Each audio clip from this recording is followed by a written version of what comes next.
करिए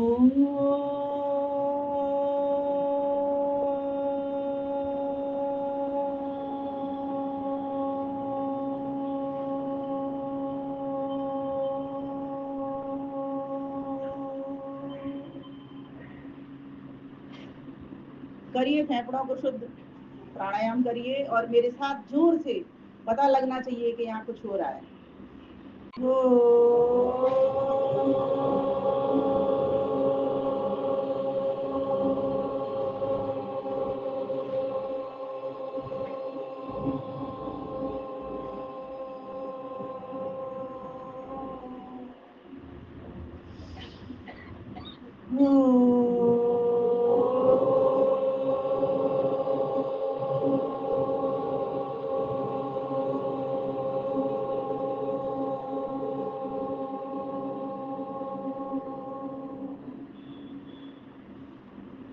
ॐ शन्नो मित्रः शं वरुणः शन्नो भवतर्यमा शन्न इन्द्रो बृहस्पतिः शन्नो विष्णुरुक्रमः।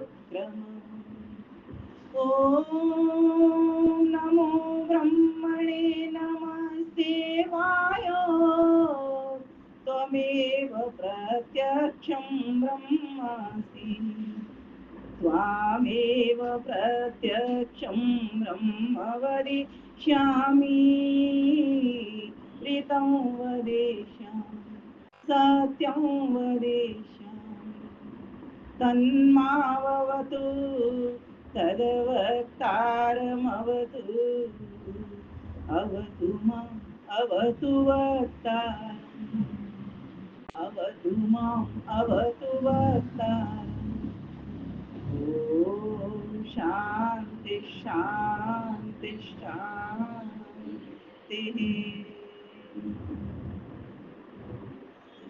आर्य समाज रमण विहार में रमण करते हुए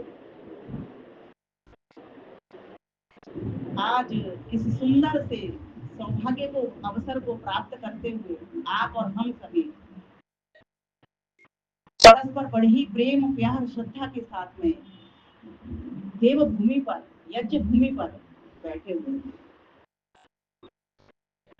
सर्वप्रथम एक नियम के अनुसार आज के हमारे इस कार्यक्रम को आयोजित करने में हमारे आदरणीय प्रधान जी, जिन्होंने ये समाज अभी आपका इस तरह चल रहा है, लेकिन मुझे खुशी हुई कि आपने जगह भी ली और उसका इनॉग्रेशन भी किया, मुहूर्त किया बहुत अच्छे कार्यक्रम के साथ में। तो आपको सर्वप्रथम बधाई देना चाहते हैं, बहुत बहुत मेरी शुभकामनाएं बधाई।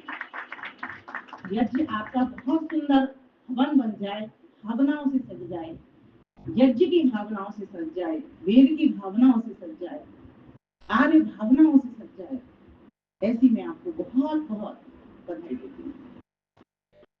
साथ ही साथ हमारे प्रधान जी आदरणीय सतीश नागपाल जी, जिनसे काफी मेरी चर्चा चलती रहती है, आदरणीय भाई विनोद, चलिए सभी प्रधान है, हम सभी प्रधान है, मतलब यही समझ लो जो मुख्यता से काम करते हैं। ऋषि दयानंद ने भी जो नाम दिए अहंकार के लिए नहीं दिए, जो प्रधान रूप से सेवा दे उसको प्रधान कहते हैं। जो प्रधान रूप से सेवा दे, सेवा को देखे, और मंत्री जो मनन पूर्वक विचार पूर्वक एक कर्म करे वो भी सेवा के द्वारा ही करेगा। तो ये सभी हमारी सब सेवाएं ही हैं। तो इसीलिए इनको एक नियम होता है लोगों के सामने, जैसे अभी आप लोग तो जानते हैं, कई एक दो नए भी आ जाते हैं तो एक परिचय में आ जाता है कि किनसे वार्ता करूं, और मुझे भी नहीं पता था जैसे, तो मुझे पता चला तो मैं कह भी पा रही हूँ इस बात को। तो ये तो हमारा व्यवहार है आपसी, इसीलिए आप दोनों भाइयों को नमन करती हूँ। साथ में जो इस कोष को देख रहे हैं उनको भी नमन करती हूँ, और हमारे साथ में बैठे हैं हमारे डॉक्टर विवेक आर्य जी, जिनसे कौन परिचित नहीं है। ये तो सूर्य है हमारे लिए, हमारे शरीर को भी फिट कर देते हैं, हमारे मन को भी फिट कर देते हैं, हमारी बुद्धि को भी फिट कर देते हैं, हमारी आत्मा के भी सूत्र बता देते हैं। पूरा फेसबुक इनसे भरा पड़ा रहता है। हर तरह से आपको जो माल चाहिए वो यहाँ से ले लो। ईश्वर के प्रतिनिधि के रूप में आपके समक्ष ये खड़े हैं। आयु कितनी है इनकी, हमसे काफी छोटे हैं और आपसे तो बहुत ही छोटे होंगे। तो सोचिए, और इस आयु में भी इतना बड़ा कार्य कर रहे हैं, तो ऐसे भाई को भी नमन आपके साथ। और साथ ही साथ हमारे वृद्ध पिताजी, जिनकी देख रेख में आप सभी सेवा का कार्य कर रहे हैं, ऐसे वृद्ध पिताजी को भी मैं नमन करती हूँ।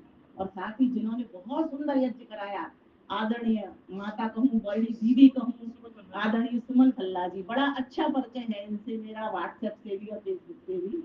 और ये चाह भी रही थी कि मुलाकात हमारी प्रत्यक्ष हो, तो आज मुझे ये सौभाग्य मिल गया, मैं आप सभी के दर्शन कर पा रही हूँ। और जहाँ से भी आए हैं, इस पूरी सोसाइटी से और अन्य संस्थानों से भी यहाँ पर लोग आए हैं, सभी भद्रजनों को, पितृतुल्य जनों को, बच्चों को, सभी को मैं अपना नमन, वंदन, अभिनंदन करती हूँ।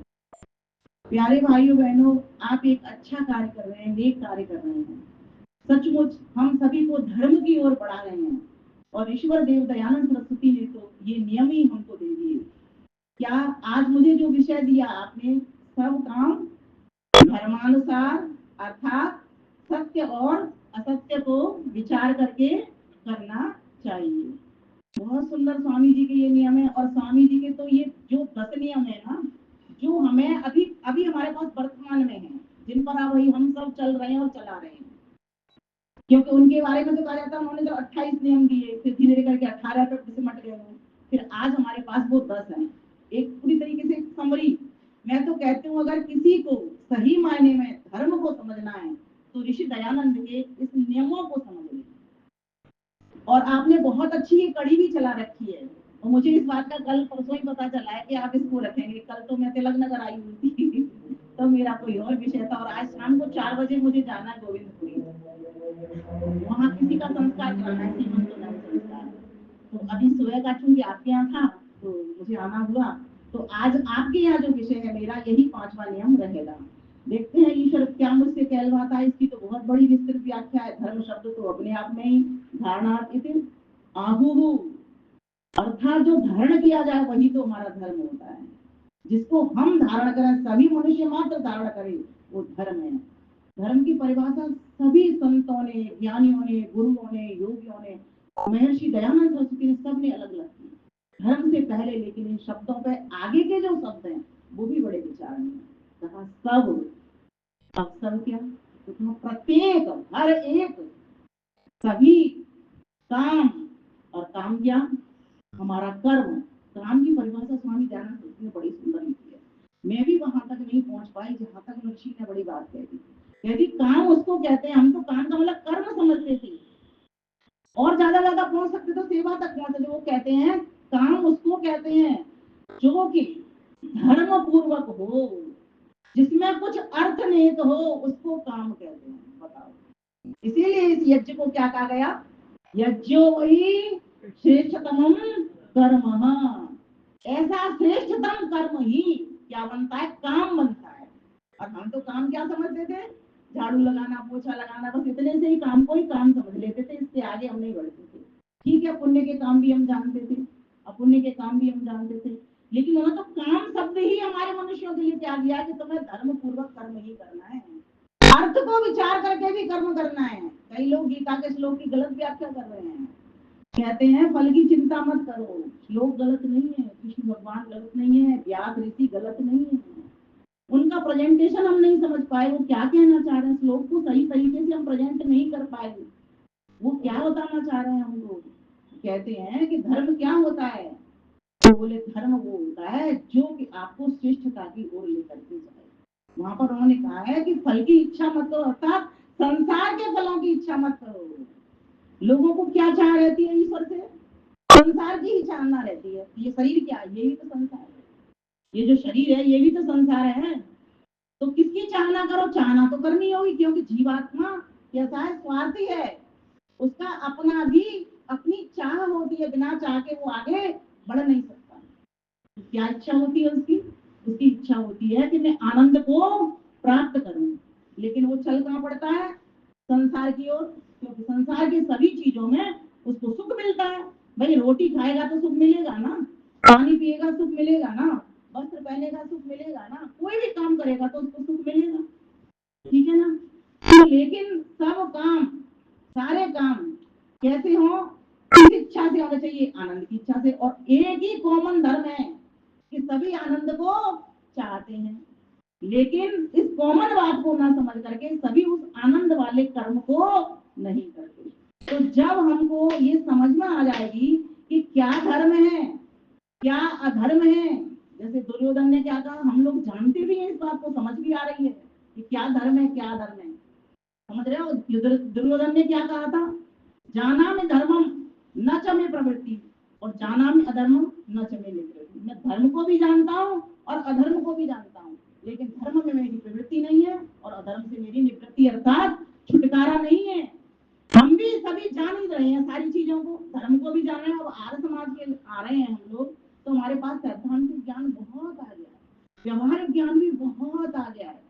क्योंकि देखिए सारा ज्ञान तो कहाँ से गया, वेद से गया। इसलिए वेद को भी क्या कहा गया, सत्य सनातन वैदिक धर्म कहा गया। ऋषिवर दयानंद सरस्वती को ये 10 नियमों में आप देखोगे कितना श्रम करना पड़ा। उन्होंने कहा सब काम धर्मानुसार। अब जो काम है, काम कौन से ले लिया हाथ में, पहले बता दिया, पहला तुम्हारा काम कौन सा होगा, जिसमें आपकी धर्म की धारणा होगी। जो करणीय कार्य है वही धर्म होगा, अकरणीय कार्य आपका धर्म नहीं होगा। बिल्कुल स्पष्ट कर दिया उन्होंने इसी बात में। अब इसी की वो व्याख्या कर दी आगे की पूरी पंक्ति में, सब काम धर्म के अनुसार। धर्म के अनुसार, तो धर्म के अनुसार कैसे, सत्य को देख लो असत्य को देख लो कि क्या ठीक है तुम्हारे लिए क्या ठीक नहीं है। अब देखो मेरे लिए ठीक कुछ भी हो सकता है, आपके लिए ठीक कुछ भी हो सकता है, मेरे लिए ठीक नहीं कुछ भी हो सकता है, आपके लिए कुछ भी नहीं हो सकता। कैसे परीक्षा करेंगे इसकी। तो महर्षि दयानंद सरस्वती सत्यार्थ प्रकाश के भीतर लिखते हैं, कितने लोगों ने सत्यार्थ प्रकाश पढ़ा है, एक बार हाथ ऊपर करेंगे। और जो बचे हैं उनसे भी निवेदन करना चाहूंगी, आप भी सत्यार्थ प्रकाश को पढ़ा करें। सत्यार्थ प्रकाश बोलते के साथ ही धर्म की परिभाषा भी आपको स्पष्ट हो जाएगी। सत्य अर्थ का प्रकाश, सत्यार्थ प्रकाश। पढ़िए पढ़ाइए आगे भेजिए इसको, जितना भी बांट सकते हैं प्रतियों को बांटिए। और अभी तो कितना हम लोग आर्य समाज कितना बड़ा कार्य कर रहा है, लेकिन कैसे देना है इसको, प्रस्तुतिकरण भी हमको आना चाहिए, वो भी हमारा एक धर्म है। अगर हमने किसी को ये कह दिया कि महर्षि दयानंद सरस्वती की पुस्तक है, ये अच्छी पुस्तक है, सच्ची पुस्तक है, इसको एक बार जरूर पढ़ो, इतने से बात हमारी बनने वाली नहीं। जब तक मैं अच्छी और सच्ची होकर के उसके सामने प्रेजेंट नहीं हो जाती, देने वाले का भी फर्क पड़ता है। मैं कौन हूँ, कैसे बांट रहा हूँ, क्या मेरे कर्म रहते हैं, वो सामने वाला व्यक्ति इस बात को भी जज कर रहा होता है। ध्यान से समझना मेरी बात को, कि वो सामने वाला व्यक्ति आपको भी देख रहा है, कौन बोल रहा है, कैसा व्यक्ति बोल रहा है, किस पद पर बैठा हुआ व्यक्ति बोल रहा है, और क्या सेवा ये दे पा रहा है, क्या ये धर्म के कार्य स्वयं धर्म इसके रोम रोम में प्रवाहित हो रहा है, समाया हुआ है, इस बात पर भी डिपेंड करता है।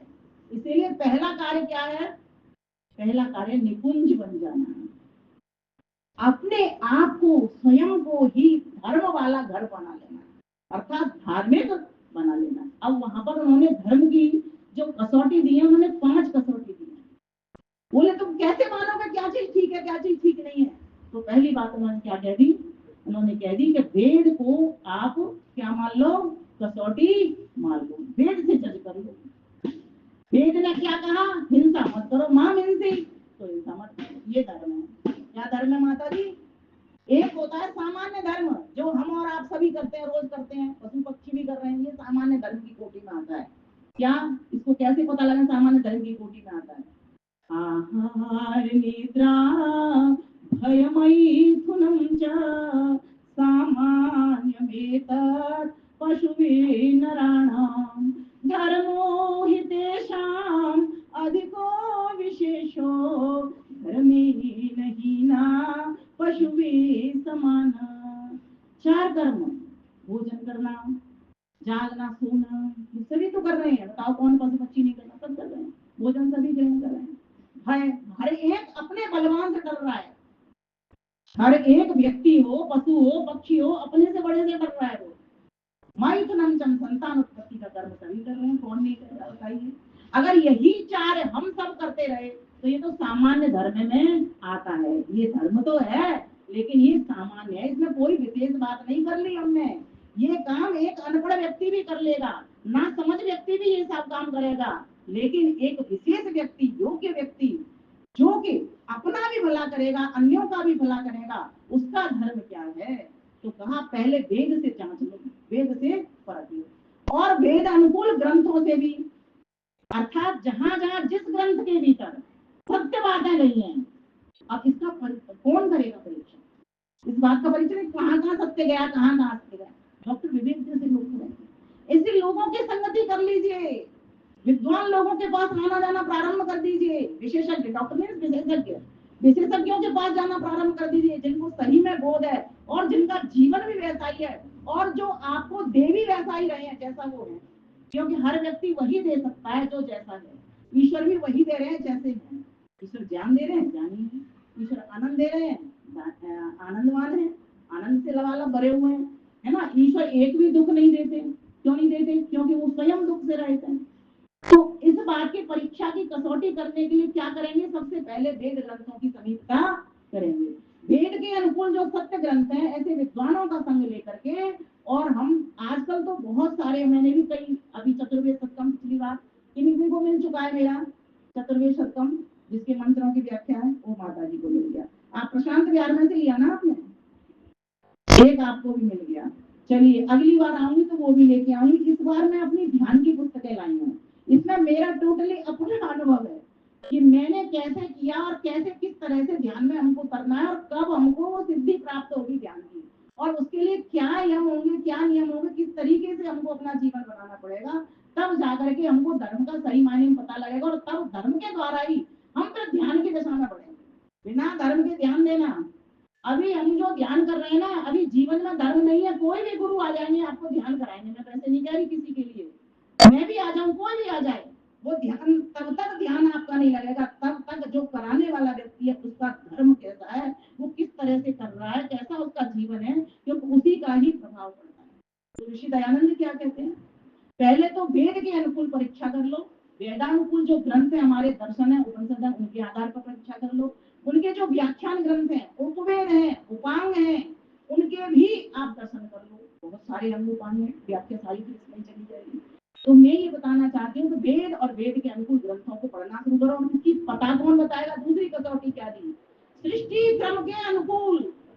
और सृष्टि में देखिए ना, आम से, आम के पौधे से क्या निकलता है? आम निकलता है। और ये बात किसने बताई? ये वेद ने भी बताई हमको। और संसार में भी, अब सृष्टि में भी ये सब चीज देख रहे हैं।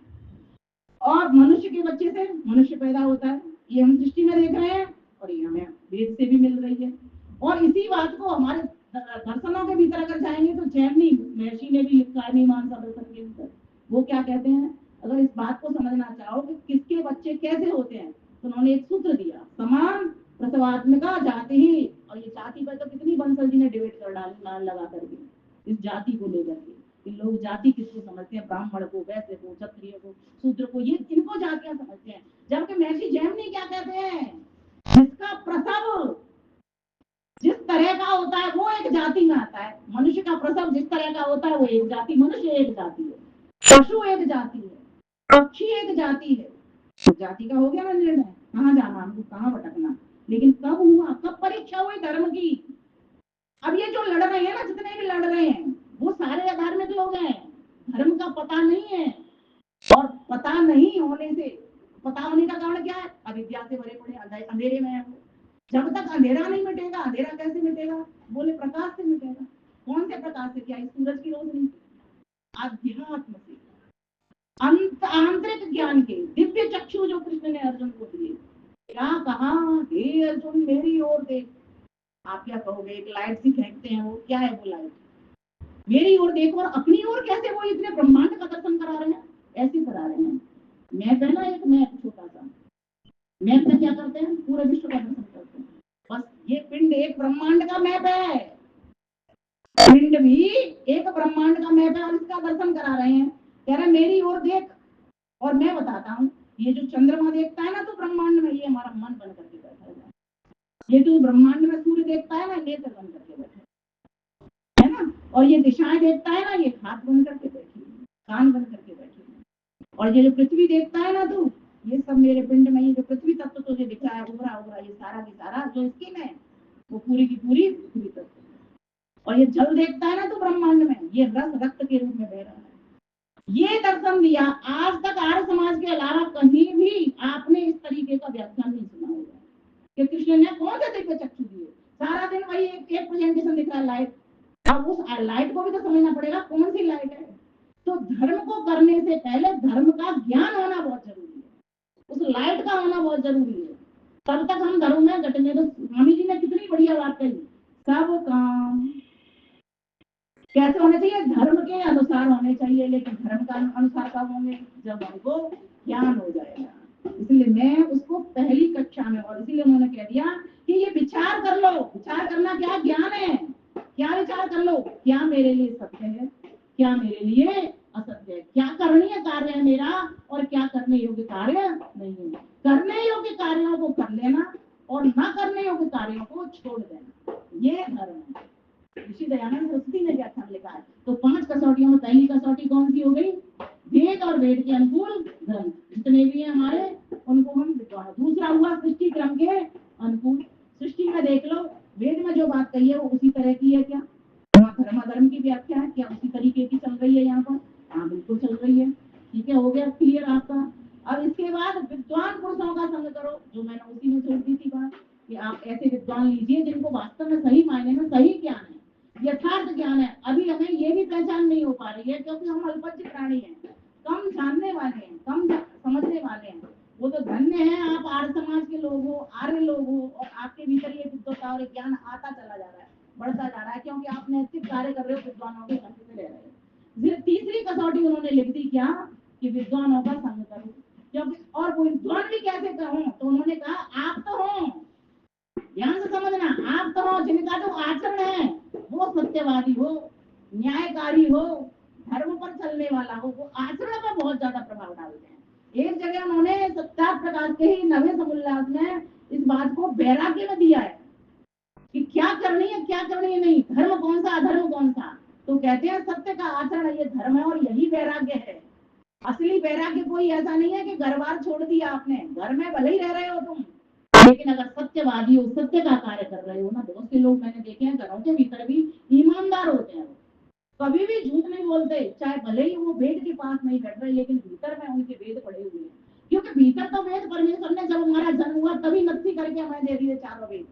लेकिन अविद्या के कारण, अंधेरे के कारण, वो जैसे अंधेरे में कोई वस्तु दिखाई नहीं देती, ऐसे ही वो चारों वेद हमको दिखाई नहीं पड़ते हैं। जैसे जैसे बाहर से थोड़ा थोड़ा स्पष्ट ज्ञान का होता चलता है, वैसे वैसे आंतरिक लाइट की जलती रहती है और हमको पूरा बोध होना प्रारंभ हो जाता है। लेकिन कब? तो कहा परीक्षा करने के लिए। और चौथी कसौटी उन्होंने बड़ी मस्त दी, कहते अपनी आत्मा से पूछो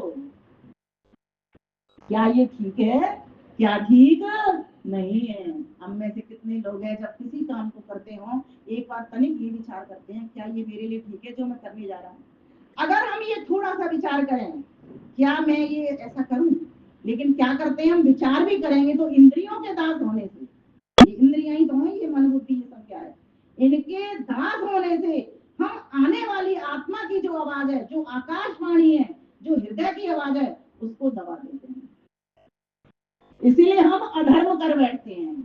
हमें पता है पिताजी को नित्य प्रति चरण स्पर्श करने हैं, उनकी बात माननी है, उनकी बात ध्यान से सुननी है। लेकिन अगर हम ध्यान से नहीं सुन रहे, उनकी बात को नहीं मान रहे, तो क्या कर रहे हैं माता जी घर में? अधर्म कर रहे हैं या नहीं कर रहे? हम तो धर्म का मतलब समझते हैं सिर्फ यज्ञ करना। परिवार में भी तो एक यज्ञ चल रहा होता है, वो सभी देवी देवी, आप सब लोग देवी देवता ही तो हो। आपके परिवार में यज्ञ हो रहा है कि नहीं हो रहा? अगर कोई आपको देवी देवता नहीं मानना है, या आप उन परिवार के सदस्यों को देवी देवता नहीं मानना है, तो भी आप अधर्म कर रहे हो। ध्यान से समझना इस बात को। आज जितने भी हिंसा उपद्रव, चाहे परिवार के हो, परिवार की इकाई है ना, चाहे समाज हो, चाहे राष्ट्र हो, कहीं भी हो रहे हैं, वो इसी धर्म की व्याख्या को सही प्रकार से नहीं समझने के कारण। जब तक ऋषि दयानंद कृत पुस्तकों के पास नहीं बैठेंगे, ऋषि के अनुसार हम अपना चाल चलन नहीं बनाएंगे, आर्य समाजों में अपने बच्चों के साथ नहीं आएंगे, अपनी बहुओं के साथ नहीं आएंगे, अपने मित्र मंडली रिश्तेदारों के साथ नहीं आएंगे, और ये छोड़ दीजिए अपने सेवक वर्गों के साथ भी आना शुरू करो। जब सेवक हमारा डंडा पानी भोजन लेकर के घर में रह सकता है, तो यहाँ क्यों नहीं साथ आ सकता है? बिल्कुल लाइए। वो भी, उनको भी धर्म समझ में आएगा कि सेवा का क्या धर्म होता है, कैसी सेवा देनी चाहिए। और जो धार्मिक लोग होते हैं, कहते हैं उनके उनसे कोई, वो तो धार्मिक लोग तो कुंदन बन जाते हैं, पारस बन जाते हैं बिल्कुल। क्योंकि वो जब स्पर्श करता है उनसे, कोई भी व्यक्ति हो, चाहे सेवक हो, चाहे कोई बड़ा हो, तो चाहे चाहे कोई साथी व्यक्ति हो, तो वो समझ लेना वैसा ही अपना आचरण भी बना लेता है। इसलिए भाइयों बहनों, ये धर्म की जो परिभाषा है, इसको अलग अलग ऋषियों ने, अलग अलग ग्रंथों ने, अर्थात अलग अलग संतों ने, अलग अलग ग्रंथों ने अलग अलग ढंग से व्याख्या किया, लेकिन उनका सार जो है वो एक ही है। जैसे ये संसार में सब दुनिया अलग अलग तरह की दिखाई दे रही है ना, लेकिन हम सब एक हैं। क्या मिला हमें नारा? हम एक हों, शेप हों। हम एक बने, मैं कहती हूँ, हम क्या, मैं बोलती हूँ एक हों, एक बने, नेक बने और टेक बने। कम से कम अपने आप की टेक तो बन जाए। हमारा टेक तो सबका परम पिता परमेश्वर है, लेकिन हम उस ईश्वर की सन्निधि में जब तक अपने आप को आधार नहीं देते, कोई ऐसा जमीनी स्तर नहीं देते जिसमें धर्म कार्य पैदा हो जाए, तब तक समझना हम नेक नहीं है। और नेक नहीं है तो हम एक भी नहीं होंगे। आज हम नेक नहीं है इसलिए एक नहीं है, झगड़े इसलिए हो रहे हैं सारे की सारे। हमें सही धर्म का पता ही नहीं, जाति का पता नहीं हमको, ब्राह्मण है कि क्षत्रिय है, वैसे हैं, शूद्र, हमने इसी को जाति समझ रखा। अरे ये तो वर्ण व्यवस्था मिली हुई है हमको। जैसी जिसके भीतर योग्यता, जैसी जिसके भीतर कुशलता, चतुराई, पात्रता, उसके अनुसार उसको गुरुकुल में गुरुजी उस बच्चे को विद्या देते वक्त उसको वर्ण दे देते थे, वर्ण कर लेते थे कि भाई तेरे भीतर तो मुझे ऐसी योग्यता दिख रही है, तू सच में ज्ञान लेगा और ज्ञान को बांटेगा। 6 कर्म लिखे हैं मनुस्मृति में। कौन कौन से ब्राह्मण के 6 कर्म? किसी को ध्यान है? बात तो है ही। आपने तो, मैं तो आपका लेक्चर लेटर के लाभ नहीं सुन करके आई थी, इसी मनुस्मृति का हुआ था एक बार व्याख्यान, ध्यान है आपको? तो ब्राह्मण के 6 कर्म क्या क्या? ज्ञान लेना, ज्ञान देना। याद कर लो बच्चों, याद करो। यज्ञ करना, यज्ञ कराना, और सबसे पहले वेद पढ़ना, वेद पढ़ाना। यज्ञ करना मतलब अध्ययन करना, अध्ययन कराना था, वेद पढ़ना, वेद पढ़ाना, यज्ञ करना, यज्ञ कराना, और दान लेना और दान देना। दान लेना, ध्यान देना। अभी तक क्या चल रहा है? पंडित बस लेगा ही लेगा, देगा नहीं। लेकिन आज आर्य विद्वानों ने ये साबित करके दिखा दिया है, हमारे घर में बहुत प्रचार करते हैं। और मैं उस संगठनों के लोगों को भी आर्य विद्वान कहूंगी जो जिनका की जीवन बोलता है, जो मेरे घर में आते हैं। पति के कारण विष्णु परिषद वाले, आरएसएस वाले आते हैं, मेरे कारण अपने आर्य प्रचारक आते हैं, विद्वान आते हैं। पति पत्नी हम मिल के रहते हैं, एक दूसरे की अच्छी अच्छी बातों को लेकर के आगे पहुंचाना है। बस आप में जो योग्यता वो मैं धारण करूंगी, आपका अनुशासन, आपकी कर्मठता मैं देखती हूँ। मेरे पास जो ज्ञान मिला मुझे वेदों का, वो मैं आपको दूंगी। तो जितनी भी डिबेट होती है ना, पहले वो मुझसे डिस्कस करते हैं, भाई जी डिस्कस करते हैं, वेद में ये कहाँ लिखा है, ये बता, मांस शब्द कहीं आया है? मैंने कहा मांस शब्द तो आया है जो आप बोल रहे हो, लेकिन वहां पर मांस आया है, षटकोण वाला सा आया है। बोले वो ये क्या कहेंगे? मैंने कहा हाँ, ये तो आपने विश्वास कर रखा है कि मांस नहीं हो सकता, लेकिन आपको प्रमाण दे देते हूँ। जब हम नव संवत्सर के मंत्र पढ़ते हैं ना, तब उनमें एक मास शब्द आता है, उसमें उड़द की दाल होता है। क्या होता है जी? उड़द की दाल। अब बताइए, मास आए तो उड़द की दाल खानी चाहिए कि नहीं खानी चाहिए? खानी चाहिए ना। तो वो कहते हैं जो विदर्भी लोग हैं कि मांस लिखा हुआ है कि मांस खाना चाहिए तुम्हारे वेदों के भीतर। जब तक वेद नहीं पढ़ेंगे, जब तक वैदिक विद्वानों के पास नहीं बैठेंगे, तब तक हम मान के चल जाएंगे और फिर झगड़ा करेंगे। तो हमारे आर्य विद्वानों को भी तैयार रहना है, विदुषी माताओं को भी तैयार रहना है जवाब देने के लिए। इसीलिए वेद की समीक्षा बहुत जरूरी है। ये हमारा धर्म है, ये विद्वानों का, विदुषियों का धर्म है ये, कि हमको ये पता होना चाहिए कि वेद क्या कह रहा है। वेद में मांस तो आया है, लेकिन कौन सा मांस आया, उसका अर्थ होता है उड़द की दाल। ये हमारा धर्म है। अब धर्म बहुत सारे होते हैं, मैंने एक बताया परिवार का धर्म, एक होता है समाज का धर्म। आप सभी आर्य समाज की वाटिका में बैठे हुए, निकुंज के भीतर बैठे हुए। आज मुझे इस बच्चे का नाम इतना अच्छा लगा, मेरे को निकुंज ही निकलता चला जा रहा है। आयुष्मान भव। निकुंज, वास्तव में ये निकुंज है, एक विशेष योग्यता रखता है।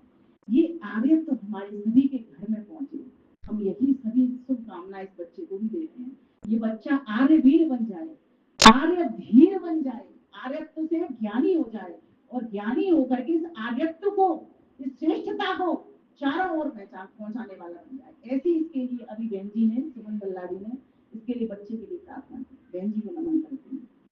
तो मैं ये चाहती हूँ कि किसी भी तरीके से, और शास्त्र भी हमारे यही कह रहे हैं, मैं शास्त्र की ही बात चाह रही हूँ, शास्त्र भी हमको ये कह रहे हैं, महर्षि दयानंद स्वयं हमको कह रहे हैं, अपनी आत्मा से पूछो।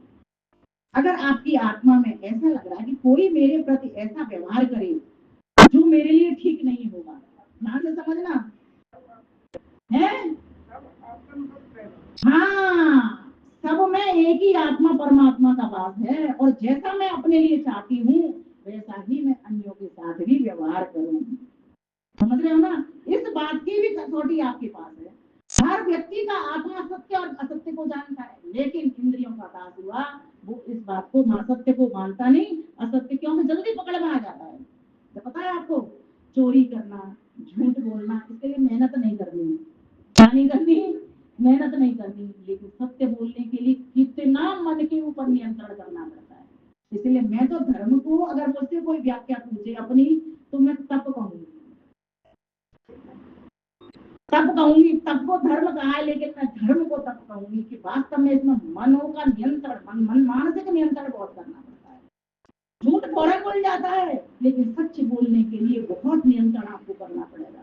अपने आप को, आपको समझो, एक तरीके से चोट पहुंचानी पड़ेगी, अपना त्याग करना पड़ेगा आपको, तब जाकर के आपका धर्म आपको स्थापित आप कर पाओगे। संसार में, परिवार में रहते हैं, समाज में कार्य कर रहे हैं, राष्ट्र में लगे हुए हैं, पूरा दिन यही चीजों की चर्चा चलती है, तो दिमाग में यही सब भरा रहता है। तो मैं ये कहना चाहती हूँ कि धर्म की परिभाषा ऋषि पतंजलि ने भी बड़ी सुंदर की। उन्होंने जब अष्टांग योग दिया तो उन्होंने कहा कि धर्म क्या है, तो बोले यम का पालन करना धर्म है। बोले यम कौन सा होता है? बोले अहिंसा। यम कहते हैं मेरा और आपका व्यवहार आपस में, अर्थात किसी की हिंसा नहीं करना। अब हिंसा का मतलब सिर्फ थप्पड़ मारना तो होता नहीं अकेला, ये भी हिंसा है ना? किसी को मारना पीटना ये भी हिंसा है, लेकिन एक मानसिक हिंसा भी तो होती है, विचारों की हिंसा। मन से क्या अशुभ ना उठाएं कभी भी। हम क्या करते हैं, हमेशा अशुभ उठाते रहते हैं, किसी के लिए अकल्याणकारी बातें उठाते रहते हैं। भाई उसने मेरे संग 1 साल पहले किसी ने कुछ कहा, और अब वो जैसे सामने आपके आ गया, बोले मैं तो इससे मुंह बचका करके देख लूंगा। अरे भाई, रात गई, बात गई, छोड़ो, छोड़ते जाओ। किसके मन में, प्रत्येक की जो बुद्धि है ना, सबकी अलग अलग है, हर प्रकार से सोचती है, हर प्रकार से बोलती है, जैसा सोचती है वैसा ही वो व्यवहार करती है। लेकिन मेरा क्या कर्तव्य है? हर व्यक्ति के भीतर परमेश्वर ने हर एक योग्यता दी हुई है, किसी को कुछ दी, किसी को कुछ दी, किसी को सबसे लाभ लेना सीखो, सबको एक लाभ देना भी सीखो। आपके भीतर कुछ है वो मुझे मिलना चाहिए, मेरे भीतर कुछ है वो आपको मिलना चाहिए। यही तो परस्पर एक होने का काम है, यही तो नेक बनने का काम है, और यही धर्म हमको सिखा रहा है। तो ऋषि पतंजलि ने क्या कह दिया? ऋषि पतंजलि ने जब धर्म की व्याख्या की, उसने कहा कि यम वाले बनो, अर्थात आपस में व्यवहार सीखो। तो पहली बात उन्होंने कही अहिंसा को धारण करो। अहिंसा करने से होगा क्या, तो उन्होंने लाभ बताया, जिसको ऋषि दयानंद ने कहा ना, अर्थ करो, विचार करो। अर्थ के भी बहुत अर्थ होते हैं ना, अर्थ माने मतलब, है ना? अर्थ माने उद्देश्य, प्रयोजन आपका, अर्थ माने मीनिंग, मतलब उसका। और अर्थ धरती को भी, इंग्लिश में तो धरती को भी कहते हैं, मैंने तो हिंदी वाले बताया, माता जी ने इंग्लिश का भी अर्थ बता दी है ना? अर्थ धन को भी कहते हैं, देखो हिंदी का भी अर्थ होता आ गया इधर से। तो हमें अर्थ, अर्थात अर्थ पूर्वक, धर्म पूर्वक कोई भी काम करना, तब वो हमारा कर्म बनेगा। और उसमें क्या चीज करनी, फिर व्याख्या के लिए कि सत्य और असत्य देख लेना। अगर हमने ये विचार कर लिया तो हम सत्य में चलेंगे और असत्य को छोड़ते जाएंगे, न्याय की ओर बढ़ेंगे। इसलिए आपने देखा होगा जब जल सिंचन करते हैं ना, क्या बोलते जाते हैं?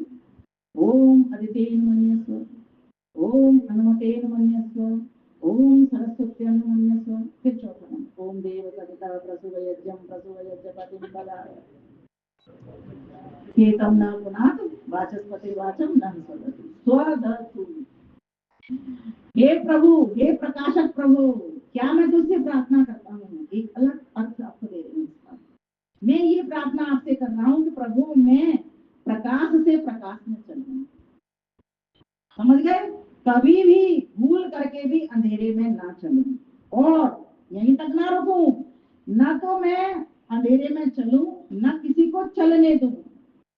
ध्यान से समझना, ना तो अज्ञान में रहूं, ना अज्ञान में किसी को रहने दूं, ना तो अन्याय को सहूं, बोलो मेरे साथ, ना तो अन्याय को सहूं, ना किसी को सहने दूं। ये भी पाप है, ये अधर्म है, ये धर्म नहीं है, इसकी भी जानकारी होनी चाहिए। अभी हम क्या करते हैं, अपने तक स्वार्थ इतने हो गए कि अपने तक सीमित है। नहीं, ये यज्ञ हमको प्रेरणा कर रहा है, परमेश्वर स्वयं यज्ञ रूप है, वो हमको प्रेरणा कर रहे हैं। ईश्वर का धर्म क्या है? सारे संसार का यज्ञ करना। हमारा धर्म क्या है? परिवार के लिए, समाज के लिए, राष्ट्र के लिए, पूरे विश्व के लिए यज्ञ करना। ये हमारा धर्म है जो आपने अभी किया। तो इसमें सिर्फ मैं ही यज्ञ ना बनूं, मेरे द्वारा मैंने कितने घर बनाए यज्ञ वाले, ये चिंतन का विषय भी आप लोगों का है। मैंने कितने लोग धार्मिक बनाए, ये चिंतन भी विषय आपका मेरा सबका है। मैंने कितने लोग वैदिक बनाए, ये चिंतन भी मेरा और आपका सबका है। ध्यान से समझना इस बात को। अभी मैं तो आ रहा हूँ, चलो अभी हमारा ये प्लेस अच्छा है, मैं अच्छा हूँ, अपनी सोसाइटी के लोग बैठ गए, लेकिन क्या हम एक काम नहीं कर सकते? आपको एक चीज बताती जा रही हूँ, हमारे सभी के, हमारे पास बहुत सारे कॉन्टैक्ट नंबर हैं, अड़ोस पड़ोस में भी हमारे मोहल्ले बने हुए हैं, वहां भी समाजें चलती हैं, ऐसा नहीं है कि वहां नहीं चलती, लेकिन कितना बार हो रहा है क्या चल चल के हम समाजों में जाएं, एक बार देखें, निरीक्षण परीक्षण करें, और आपको लगता है वहां कम संख्या है। सिर्फ समाज मेरी ये द्वारका नहीं है, मैंने क्या कहा, वो बगल वाली समाज भी मेरी है। आज हमारा, मैं स्वयं अधिकारी हूँ अपनी आर्य समाज संगठन में, आज हमारा, हम सिर्फ यही बोलते हैं, क्योंकि एक व्यवहार की एक कमजोरी कह लो इसको कि मेरा सुंदरनगर या आपका द्वारका है, तो कैसे बोलेंगे? फिर बोलने का एक तरीका है तो बोल लेते हैं, लेकिन जहां जहां आर्य समाज होंगी वो सब हमारी है। परिवार हमारा पूरा एक है, वसुधैव कुटुंबकम का मतलब हमारी सारी आर्य समाज, सारे आर्य भाई बहन। और ध्यान से समझना, आर्य भाई बहन जो हिंदू हैं वे ही आर्य भाई बहन है, विधर्मी हमारे आर्य भाई बहन नहीं है। इसीलिए हमें सांगठनिक बहन भाइयों को भी प्रेम करना है, ये भी हमारा एक धर्म है। ऐसा नहीं मैं आर्य समाजी हूँ और तू वहां जाता है इसलिए मुझे तेरे से कोई मतलब नहीं। हम सबसे अधिक प्रश्रय किसको देते हैं? आर्य समाजी तो आर्य है ही, वो तो आएगा, मंदिर है, उसकी श्रद्धा है। जो बाकी के लोग हैं उनको सम्मानित करें, उनको बुलाएं, प्रेम दें, विश्वास दें। उनको ये नहीं कहना कि भाई मैं अच्छा कह रहा हूँ तू गलत कह रहा है, पहले आते के साथ संवाद इस तरह का बिल्कुल नहीं करें। ये बहुत जीवन में जब जीते हैं तब हमें ऐसी ऐसी चीजें पकड़ में आती हैं कि हमें किस तरह से उनको अपना बनाना है। ये सभी अच्छे लोग हैं, श्रद्धावान लोग हैं, लेकिन कहाँ श्रद्धा टिकाए हुए बैठे हैं, क्योंकि अभी वो लाइट नहीं गई जो लाइट हमको ऋषि दयानंद ने ला करके वेद की दे दी है। लेकिन वो आएगी कैसे? हमारे प्रस्तुतिकरण के ढंग से, उनके साथ हमारा जो व्यवहार होगा, उनके सुख में दुख में हम कितना जाते हैं, ऐसे लोगों के यहाँ जाना प्रारंभ करें। जब आप प्रारंभ करोगे, और क्या कुछ नहीं करना, कोई फोटो की भी जरूरत नहीं है, खिंचवाते तो अच्छी बात है, पुस्तक आप ले जाओ उनकी टेबल पर रख दो, कोई अभिमान में नहीं कि मैंने ये रख दी है, रख के आ जाइए आप, तभी तो इंसान चेतेगा, तभी तो विचार बनेंगे। वेद में कहते हो गृह प्रवेश में किसी के में जाते हो, ये धर्म है, धर्म बता रही हूँ। धर्म का मतलब ये रटन से विद्या नहीं है जो मैं आपको पढ़ के आ जाऊं और उसी प्रवचन को कर दूं। ये जीवन है धर्म। धर्म हमको जीवन जीना सिखाता है। ऋषि पतंजलि ने इस बात को समझा, कह रहे तुम्हें समाधि तो 1 मिनट में लग जाएगी, लेकिन तुम्हारे जीवन में अहिंसा नहीं, तुम्हारे जीवन में सत्य नहीं। और ऋषि दयानंद ने सत्य सत्य सत्य करके 5 नियम सीधे लिख दिए। और आज तक के जो नियम थे वो सत्य से ही भरे हुए पड़े हो, देख लगा लो, बोलते जाओ आप, सब सत्य विद्या से शुरू होकर के यहाँ तक आपके सब सत्य सत्य पे खत्म हो जाएंगे। क्यों? और वो जो आगे के भी हैं वो सत्य से ही जुड़े हुए हैं, वो भी असत्य से जुड़े हुए नहीं। क्योंकि ऋषि दयानंद ने हमको धर्म का विज्ञान दिया, और वो विज्ञान कहाँ से दिया? विशेष ज्ञान कहाँ से दिया? वो वेद से निकाल करके दिया। ये हमारा धर्म है। इन शास्त्रों को पढ़ना, इनके अनुकूल चलना, लोगों को किस तरीके से अपनी हिंदू मैच्योरिटी को किस तरीके से आर्यत्व की ओर लाना, लेकिन काट करके नहीं, उनको गलत कह करके नहीं, बुरा कह करके नहीं, उनके साथ पहले आपको इंसानियत निभानी आनी चाहिए। अहिंसा का पालन, सत्य का पालन। विश्वास कैसे बनेगा मेरे प्रति? मेरे मंदिर के प्रति विश्वास कैसे बनेगा? उनका विश्वास नहीं बनेगा। इसलिए विश्वास किस व्यक्ति का विश्वास होता है? जो ईमानदार होगा, जिसकी साख होगी, दूर दूर तक लोग जा रहे। भाई कपड़ा लेने जाते हैं हम, बहुत सारी दुकानें होती है कपड़े की, तो किससे लेते हैं जी? जिसके ऊपर विश्वास है कि ज्यादा नहीं ठगेगा, व्यापार में थोड़ा तो लेगा वो, क्योंकि एक नियम बनाया है उसने, एक नाम नगद दाम, तो इतना तो करना ही है उसको। लेकिन ये ठगेगा नहीं, ये विश्वास करके जाते हो ना उस दुकान के ऊपर, इस सबको एक ही रेट देगा, ऐसा रिश्ता कोई ये निभाएगा नहीं। साख होगी, उसकी प्रसिद्धि दूर दूर तक होगी, भाई वो आदमी बहुत बढ़िया है, वो दुकानदार बहुत बढ़िया है, मुझे कपड़ा कहाँ से लाना, कहीं से लाना। इसी प्रकार से मेरी भी साख बने, मेरी भी प्रसिद्धि हो, ये मेरा धर्म है। क्या धर्म है आर्य का? आर्य का ये धर्म है कि आर्य समाज से सभी जुड़े, आर्य संस्कृति को सभी लें। उससे पहले मैं आर्य कितना बन गया और मैं कितना आर्यत्व की ओर बढ़ाने के लिए लोगों को जोड़ने का प्रयास कर रहा हूँ और किस तरह से कर रहा हूँ। हमारा जो तरीका है ना, वहां मुझे गड़बड़ दिखाई देती है। कई मंदिरों में मैंने अपनी जानकार लोगों को वहां भेजा है कि तुम जाना आर्य समाज मंदिर में। पहली बार गए, कह रहे किसी ने हमसे बैठने की नहीं पूछी, किसी ने हमें वो इज्जत नहीं दी जैसी हमें और मंदिरों में मिलती है। पंडित जी से मैंने कहा था, उनको तो मैं क्यों कहूंगी, मैं नहीं दी आपको इज्जत, उनको तो मैं क्यों कहूंगी, लेकिन मैंने उस बंदी को ये बात बताई, मैंने कोई बात नहीं, तुम्हारा कर्म है ना, तुम तो सिर्फ इसलिए नहीं गई कि तुम्हें इज्जत मिलेगी, तुम इसलिए गई थी कि मुझे हवन सीखना है, हवन करना है, इसलिए तुम दोबारा जाओ। बोले किसी ने, कोई बात नहीं, अपना घर मान लेना। अपने घर में भी तो कौन कहता है बार बार के तू बैठ जा, बच्चे कहते हैं, पति कहता है, कौन कहता है, पिता कहता है कि बैठ जा घर में, अपनी मर्जी से खड़े होते हैं अपनी। तुम जब तक इस पूरी वसुधा को अपना घर नहीं मान लेते, वसुधा में भी उन जगहों को जहां से तुम्हारा भला, ऋषि दयानंद कहते हैं जहां से तुम्हारा भला, धर्म पूर्वक विचार, तुम्हारा धर्म क्या है, यज्ञ करना तुम्हारा धर्म है ना, वही तुम्हारा काम बनेगा। तो सब काम अपना घर मानिए ऐसी जगहों को, और जहां भी से भी आपको लगता है वहां के लोगों को आप शिक्षित करिए। और प्रस्तुतिकरण इतना मीठा होना चाहिए, इतना प्यारा होना चाहिए, व्यवहार इतना अच्छा होना चाहिए कि लोग आपका विश्वास करें। और दो चार लोगों से भी सुन लो, मेरे बारे में भी दो चार लोगों से सुनना खुला ऑफर, क्योंकि कमियों को मैं अपनी को देखूंगी, निकालूंगी। मैंने संकल्प लिया, जहां जहां मेरी कमी किसी को दिखाई देगी मैं उसको निकालने का प्रयास करूंगी। प्रयास ही तो करना है हमको, प्रयास नहीं पुरुषार्थ, और पुरुषार्थ नहीं धर्म, अर्थ, काम और मोक्ष। और हम लोग क्या पाने आए हैं? मोक्ष मतलब मोह का क्षय करने। अपवर्ग, जहां पवर्ग नहीं है। क्या पवर्ग? माने अभाव, पवर्ग, पवर्ग का मतलब क्या होगा? प फ ब भ म। पवर्ग होता है ना, पढ़ते थे बच्चों, ये पढ़े है ना हमने, पवर्ग च वर्ग, च छ ज झ य, तो ये पवर्ग। तो पाप पुण्य अर्थात सकाम कर्म हम नहीं करेंगे, हम निष्काम कर्म करेंगे, तो पाप पुण्य का फल नहीं मिलेगा हमको, निष्काम कर्म का मोक्ष मिलेगा। मोह का क्षय अपवर्ग ही तो कराएगा। मोक्ष किसको कहते हैं? अपवर्ग को कहते हैं। फल की कामना, कौन सी? संसार के फल की कामना नहीं रखेंगे माता जी, तो क्या मिलेगा? मोक्ष मिलेगा ना, मोह का क्षय हो जाएगा। बंधन, बंधन में नहीं रहना, अविद्या को हटाना है। हमें कौन से काम करने हैं? जिससे हम चंदन बन जाए, जिससे हमारा बंधन हो जाए, लोग हमको नमन करें। आदमी का सर झुके भगवान के आगे, सारी दुनिया झुकती है उस इंसान के आगे। भगवान बस देख करके नमन होता करते हैं ना, क्यों? क्योंकि हमारे दिमाग में एक योग बनी हुई है उसकी कि ये योग्य व्यक्ति है, ज्ञानी व्यक्ति है, हमारा पथ प्रदर्शक है। मंदिर देखते हैं, हाथ जुड़ते हैं ना, क्यों जुड़ते हैं?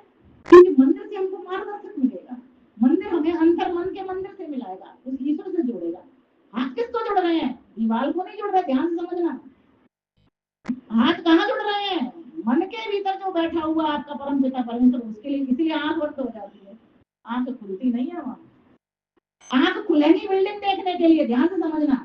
ईश्वर क्या आंखों से दिखाई देता है? उपनिषद में क्या कहता है? अचक्षु, आंखों से दिखाई नहीं देता, वो कानों से सुनाई नहीं देता, न उसमें रूप है, न रस है, न गंध है, न स्पर्श है, न शब्द है। ये रूप, रस, गंध, स्पर्श शब्द तो इस संसार में है। आपके रूप दिख रहे हैं, है ना? आपकी गंध पता चलती है, सब कुछ। और सभी चीजों की देखो, गंध लेके देखो, सब में रूप है, रस है, कहीं जल में रस है, कहीं कुछ, कहीं कुछ। आपको पांचों विषयों का ज्ञान होता है, लेकिन परमेश्वर में न रूप है, न रस है, न गंध है, न स्पर्श है, न शब्द है, लेकिन फिर भी वो कैसा है? रूप देने वाला है।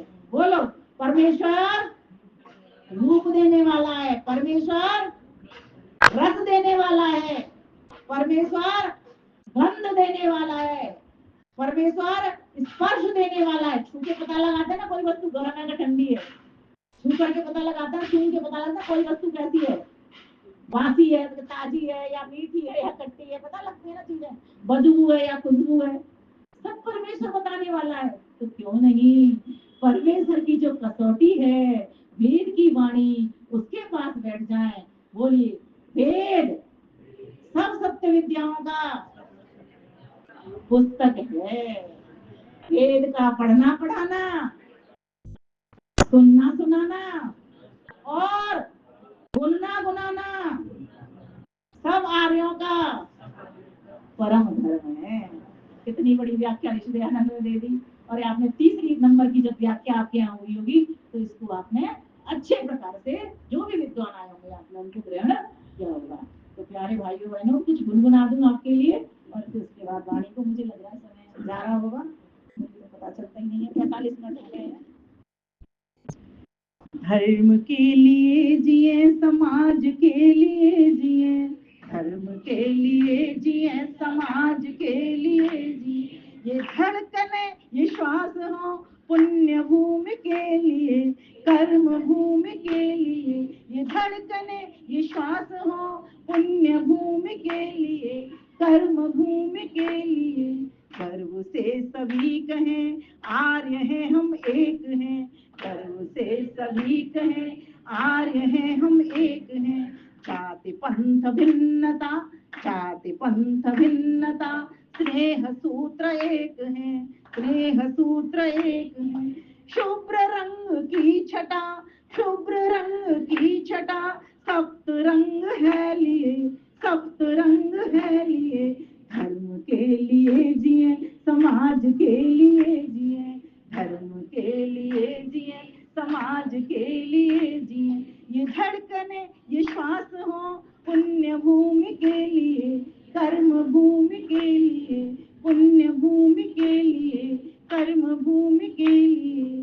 कोटि कोटि कंठ से, कोटि कोटि कंठ से, वेद धर्म गर्जना, वेद धर्म गर्जना, नित्य सिद्ध शक्ति से, नित्य सिद्ध शक्ति से, मातृभू की अर्चना, मातृभू की अर्चना।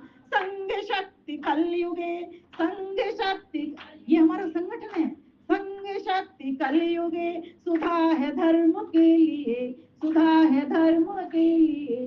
धर्म के लिए जिए, समाज के लिए जिए, धर्म के लिए जिए, समाज के लिए जिए, ये धड़कने ये श्वास हो पुण्य भूमि के लिए, कर्म भूमि के लिए।